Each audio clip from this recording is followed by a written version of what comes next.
Shalom, salam sejahtera bagi Bapak Ibu, saudara-saudara, anak-anak yang dikasihi oleh Tuhan Yesus Kristus. Berjumpa kembali bersama saya Pendeta Eka di dalam renungan firman Tuhan pada hari ini, hari Jumat 22 April 2022. Sukacita dan damai sejahtera dari Tuhan Yesus kiranya menyertai hidup kita sekalian. Puji nama Tuhan. Pembacaan firman Tuhan hari ini sampai pada Mazmur yang ke-95 kiranya memberkati kita sekalian. Sebelum kita merenungkan bagian firman hari ini, kita akan berdoa. Tuhan Bapa di surga, terima kasih atas kasih sayang dan pemeliharaan kepada kami sekalian dan kami mengalaminya. Terima kasih ya Tuhan, kalau kami ada sampai hari ini, Tuhan yang menghendaki kami ada. Dan kami mau terus memperdengarkan hati dan pikiran kami akan kebenaran firman Tuhan. Kau yang mampukan kami untuk kami dapat memahaminya serta menerapkannya dalam hidup kami. Terima kasih Bapa, terpujilah namamu. Demi nama Tuhan Yesus Kristus kami sudah berdoa dan bersyukur. Haleluya, amin. Mazmur yang ke-95. Marilah kita bersorak-sorai untuk Tuhan. Bersorak-sorak bagi gunung batu keselamatan kita. Biarlah kita menghadap wajahnya dengan nyanyian syukur. Bersorak-sorak baginya dengan nyanyian mazmur. Sebab Tuhan adalah Allah yang besar dan Raja yang besar mengatasi segala Allah. Bagian-bagian bumi yang paling dalam ada di tangannya. Puncak gunung-gunung pun kepunyaannya. Kepunyaannya laut, dialah yang menjadikannya, dan darat tangannya lah yang membentuknya. Masuklah, marilah kita sujud menyembah, berlutut di hadapan Tuhan yang menjadikan kita. Sebab dialah Allah kita dan kitalah umat gembalaannya dan kawanan domba tuntunan tangannya. Pada hari ini, sekiranya kamu mendengar suaranya, janganlah keraskan hatimu seperti di Meriba, seperti pada hari masa di padang gurun. Pada waktu nenek moyangmu mencobai aku, menguji aku, padahal mereka melihat perbuatanku. 40 tahun aku jemu kepada angkatan itu. Maka kataku, mereka suatu bangsa yang sesat hati, dan mereka itu tidak mengenal jalanku. Sebab itu aku bersumpah dalam murkaku, mereka takkan masuk ke tempat perhentianku. Bapak Ibu saudara-saudara yang dikasihi oleh Tuhan Yesus Kristus, memuji Tuhan Allah kita adalah sesuatu yang wajib dilakukan bagi setiap orang percaya. Pemazmur mengajak bangsa Israel bersorak-sorai untuk sujud dan menyembah Tuhan. Pemazmur mengajak umat untuk menyembah Tuhan karena Tuhan adalah Allah dan Raja yang besar. Namun di dalam Mazmur 95 tidak hanya mencakup ajakan untuk memuji dan menyembah Tuhan, tetapi juga nasihat untuk mawas diri terhadap peringatan yang telah Tuhan berikan kepada umatnya. Peringatan yang diberikan itu tidak main-main, sebab peringatan tersebut berasal dari Tuhan Sang Pencipta, bahkan Sang Pencipta mereka sekalian.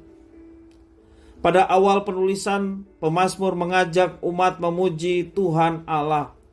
Akan tetapi mulai dari ayat yang ke-7b, bangsa Israel dituntun untuk mendengarkan peringatan-peringatan dari Tuhan Allah.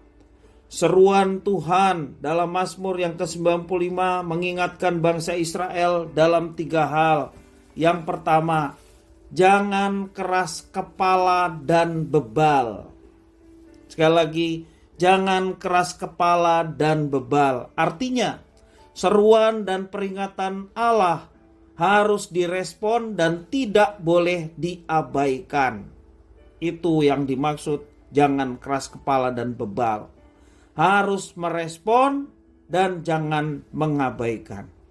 Tindakan mengabaikan peringatan dari Tuhan sama artinya membangkang dan melawan Tuhan.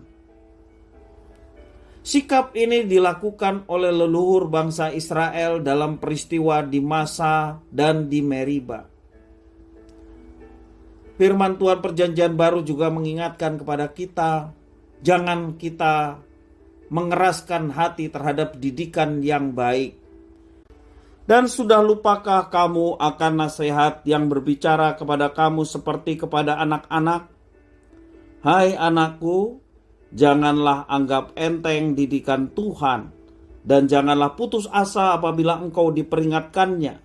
Karena Tuhan menghajar orang yang dikasihinya, dan ia menyesah orang yang diakuinya sebagai anak.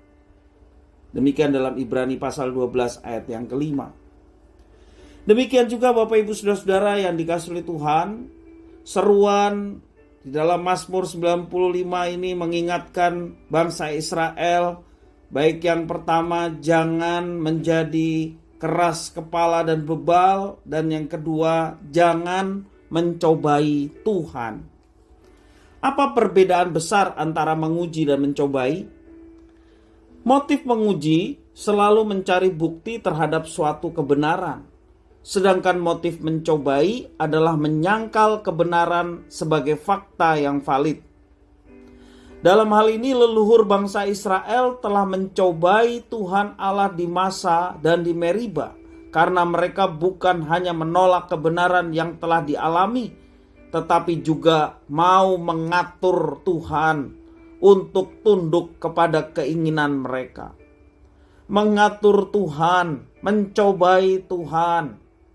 Itulah hal yang kedua yang diingatkan supaya mereka jangan mencobai Tuhan. Dalam kitab Perjanjian Baru juga diingatkan kita sebagai orang percaya, jangan sesat. Allah tidak membiarkan dirinya dipermainkan, karena apa yang ditabur orang itu juga yang dituainya. Galatia pasal 6 ayat yang ke-7. Dan yang ketiga, peringatan bagi bangsa Israel dan pastinya bagi kita juga. Yang ketiga adalah jangan sesat hati. Kata sesat hati bisa dipahami sebagai hati yang tidak lurus, hati yang mau memberontak, penuh dengan tipu muslihat. Kita diperingatkan jangan sesat hati. Inilah yang menjadi inti permasalahan leluhur bangsa Israel yang dengan sengaja dan berulang-ulang mengabaikan jalan Tuhan. Akibatnya Allah membinasakan suatu generasi bangsa Israel yang keluar dari Mesir, kecuali Yosua dan Kaleb yang tetap menjaga hati dengan segala kewaspadaan. Sebagaimana firman mengajarkan kepada kita, jagalah hatimu dengan segala kewaspadaan, karena dari situlah terpancar kehidupan. Bapak Ibu Saudara-saudara yang dikasihi oleh Tuhan, marilah kita jangan keras kepala dan bebal. Demikian juga jangan mencobai Tuhan. Dan yang ketiga, jangan sesat hati. Berdoalah agar kita tidak hanya memuji Tuhan Allah kita, tetapi juga harus dibarengi dengan ketaatan kepadanya. Karena itu marilah saat ini kita belajar untuk terus hidup dalam ketaatan kepada Tuhan, sambil kita memuji kebaikan dan kebesarannya dalam hidup kita hari lepas hari. Tuhan Yesus mengajarkan barang siapa percaya, dia akan mendapatkan hidup kekal. Tetapi barang siapa tidak taat, dia tidak akan melihat hidup, melainkan murka Allah tetap ada di atasnya. Dengan kata lain, Tuhan mengajarkan kalau kita percaya, artinya ada kesediaan untuk taat. Kalau kita percaya tetapi kita mengabaikan ketaatan, sesungguhnya tidak ada kepercayaan dalam diri kita. Tidak ada iman di dalam diri kita. Siapa beriman, siapa percaya, tentunya dinyatakan dalam ketaatan. Itu sesuatu yang nyata yang Tuhan ingin setiap orang percaya kerjakan di dalam kehidupannya. Kiranya firman Tuhan memberkati kita. Tuhan Bapa di surga, kami bersyukur atas firman-Mu. Engkau yang memampukan kami untuk kami dapat melaksanakan dalam hidup kami, sehingga nama Tuhan dipermuliakan. Oleh karena kami senantiasa memuji menyembah Tuhan, dan hidup di dalam ketaatan sebagai wujud iman kami yang telah Tuhan karuniakan dalam kehidupan kami.